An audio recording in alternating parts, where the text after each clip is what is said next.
Hello students, today discussing about the female ovum. It is the female ovum. This is the structure of female ovum. ये structure दिख रहा है female ovum में. अब इसके बारे में डिस्कस करेंगे. ये इसका स्ट्रक्चर कैसा है, इसका फंक्शन क्या है, ये कहाँ प्रेजेंट होता है और ये फीमेल रिप्रोडक्टिव का मेन गैमीट है. So let's start structure of ovum. Hello student, today discussing about the ovum. Ovum is the female gametes. It is the female gametes. ये फीमेल के अंदर एक गैमीट होता है. अब फीमेल का गैमीट है वो उसका फॉर्मेशन कहाँ होता है.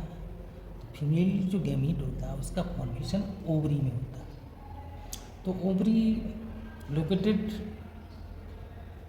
Outside of the uterus.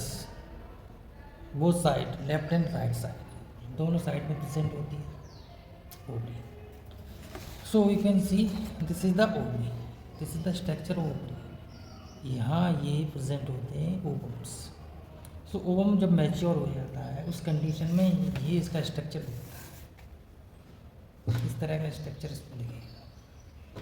अब इस ओवम के पूरे स्ट्रक्चर में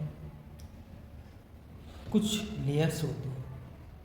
Ovum is a mineral haploid gametes and it is primarily concerned with recessive sperm and is determined to develop into food development multicellular organism after fertilization or without fertilization. It is generally with reserved food and it's genetically programmatic.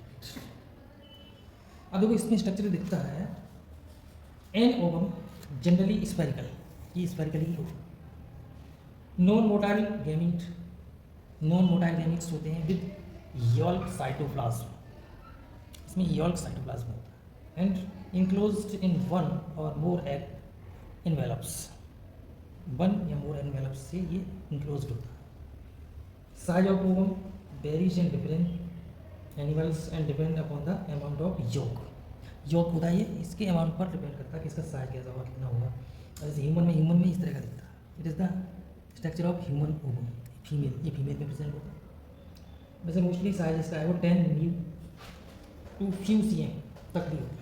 The largest size egg of ostrich is about 170 into 135 mm. ये largest size का होता है. ये ostrich में होता है. Egg size और yolk around interdependent. It is about 50 micro in many polychaete swarms. जो polychaete swarms होते हैं उसमें 50 माइक्रोस का होता है. 150 माइक्रोस इन ट्यूनिकेट्स में होता है but very large size in birds and reptiles में होता है. Mammals it is generally microlecithal and about 100 mu.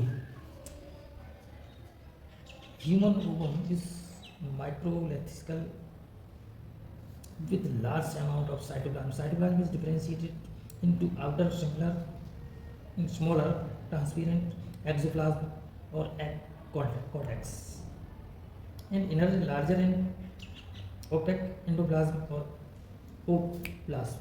Egg cortex is with some cytoskeleton structures like microtubules and microfilaments. Belinsky 1981. Pigment granules and cortical granules of mucopolysaccharides. Endosperms is with cell organelles in forms tRNA, stone protein, enzyme, etc. Nucleus of ovum it large belong to with nucleoplasm and it's called germinal vesicles. इसका जो nucleus है वो कैसा होता है, इसमें RNA होता है, स्टोन प्रोटीन होते हैं, एंजाइम्स होता है सेल, और एंडोप्लाज्म जो होता है यानी साइटोप्लाज्म होता है उसके अंदर ऑर्गेनेल्स भी होते हैं. तो इट इज़ द साइटोप्लाज्म. इसके अंदर ऑर्गेनेल्स प्रेजेंट होते हैं. ये nucleus, this is the nucleus. Spindle eukaryotic division, यहाँ पे जो डिवीजन हो रहा है ये सेल वो क्या होता है न्यूक्लियस, इसमें ये डिवीजन है. तो एग इन्वेलप्स, जो एग के ऊपर जो इन्वेलप्स होते हैं इनमें मोस्टली जो human ovum is surrounded by number of egg envelopes. तो इसमें मोस्टली फ्री होती हैं. एक होता है white line membrane. It is inner, it is white line inner side में ये दिख रही है. This is inner. It is inner white line membrane. What is this? Inner white line membrane. White line membrane. White line membrane. over this line zona pellucida. Zona pellucida. So it is the zona pellucida. ये zona pellucida. It is zona pellucida. ये zona pellucida. It is zona pellucida.